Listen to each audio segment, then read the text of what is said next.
Okay, Tengku. So yesterday, Mars signed an MOU with Airbus to purchase 15 A330s with the option to buy another 10 later. So why did you guys choose Airbus and not Boeing? We've chosen to buy up to 25 A330-300 aircraft.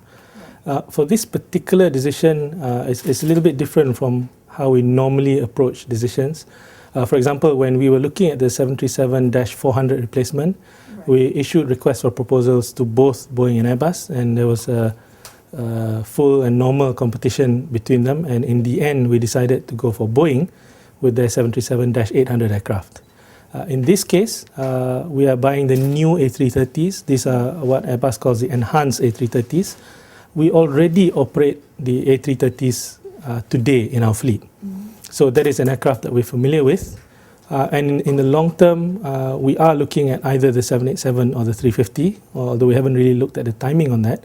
So the A330 made a lot of sense for us because we're already familiar with the aircraft. In terms of if you were to switch to Boeing, the Boeing equivalent today would be the 767. And the adjustment process for us to go from the A330 to the 767 and then possibly later on again to another aircraft type operationally would have been quite difficult. So in this case, our pilots are already trained on the A330 aircraft. We already have spares for the A330. Our maintenance people are already very familiar with the aircraft. So it makes sense for us to continue to use the A330 within our fleet. All right, this new A330, is it also more fuel efficient, hence ensuring better yields for you for Mars in future? Yes, the new 330s does a lot of things for us. On the cost side, they are more fuel efficient than the current 330s that we have. The maintenance costs for this aircraft, again being newer, enhanced version of the A330, will also have lower maintenance costs. And another benefit it has is that it's also got longer range than our current A330s. So we are able to use the A330s on more missions than what we are currently able to do on the 330. So that allows us to optimize the cost of the A330 because the A330 is designed for medium haul and it actually has quite good economics. So being able to use the new A330 on more routes than what we can use the current A330 on will also help us to reduce costs. I see. Yeah, and on the revenue side, it will allow us to really upgrade the product that we have. The new A330 will have a much better product in the aircraft than what we have on the current A330. It gives us a good opportunity to refresh the product, give something that is more modern, that is much more cutting edge, and really give a much better experience for our customers. So we believe that will also help us on the revenue side. It will help us to sell more tickets, and it also does mean that we believe people will be willing to pay for the tickets. I see. Okay, all right.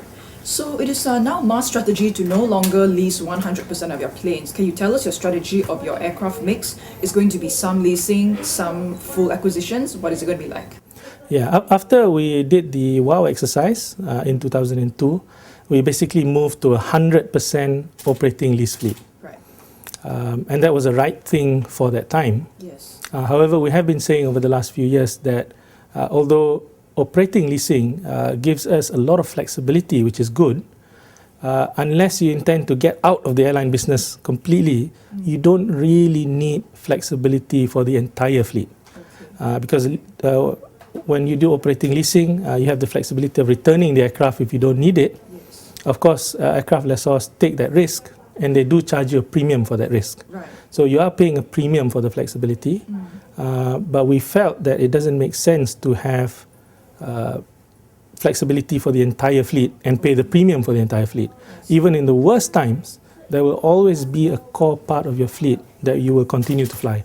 Even if you shrink the size of your network quite drastically, there will still be a core part of the airline that you will continue to use. So therefore, for that core part of the fleet, it doesn't make sense to pay a premium in order to have flexibility that you don't need. So what we've said is that we are looking going forward to own 1/3 of the fleet. We will still continue to have operating leases for at least 1/3 of the fleet because having flexibility is still good. And the other third, we will either own or we will either lease depending on the situation at the time. I see. Okay, all right.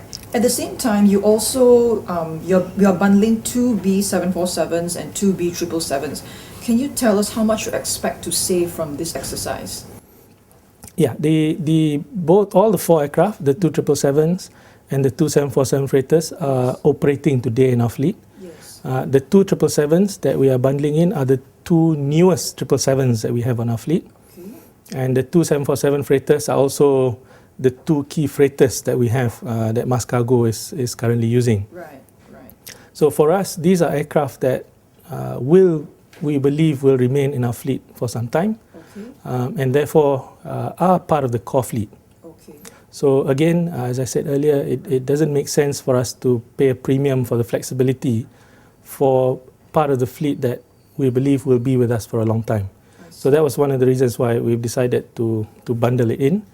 It reduces our costs on an NPV basis. The savings from doing it are about 330 million.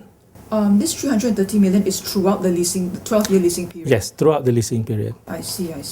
Okay, all right. What do you see prospects for Mars in 2010 in terms of passenger demand as well as on the company's earnings prospects?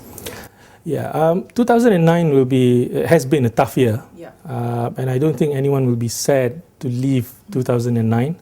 Right. I expect 2010 will be better, although I'm not so confident that, when we flick the switch into 2010 that everything will suddenly be good. I think there will still remain some form of uncertainty, particularly in the first half of 2010. Yes. However, I do believe that 2010 will be a better year than 2009. Okay.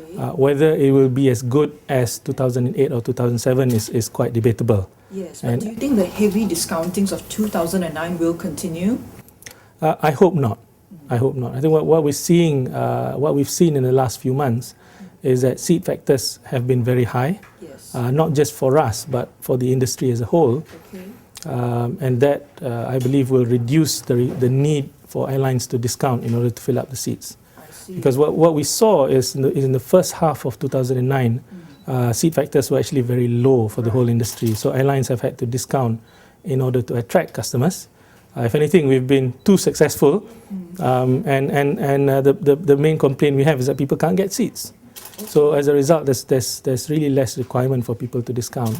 So I believe that yields will improve next year. I see. Okay. Under your business turnaround plan, you are still targeting 1.5 billion to 3 billion in 2012. Do you think that's achievable, considering Mars will be still making a loss for this full year in 2009? We don't change our targets halfway. So we are still aiming for actually 1 billion to 3 billion target profit by 2012. Okay. And all the things that we are doing, part of what we've announced with the fleet and so on, is part of the overall plan for us to try and achieve that target.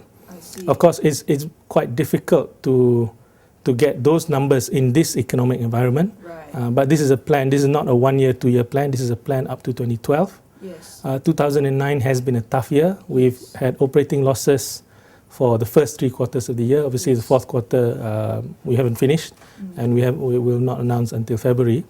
Okay. But 2010, we're hoping will be a better year, particularly if the global economy starts coming back. Then we will see particularly the long-haul traffic start coming back, because that's been one of the areas which has been quite difficult, not just for us, but for all other airlines.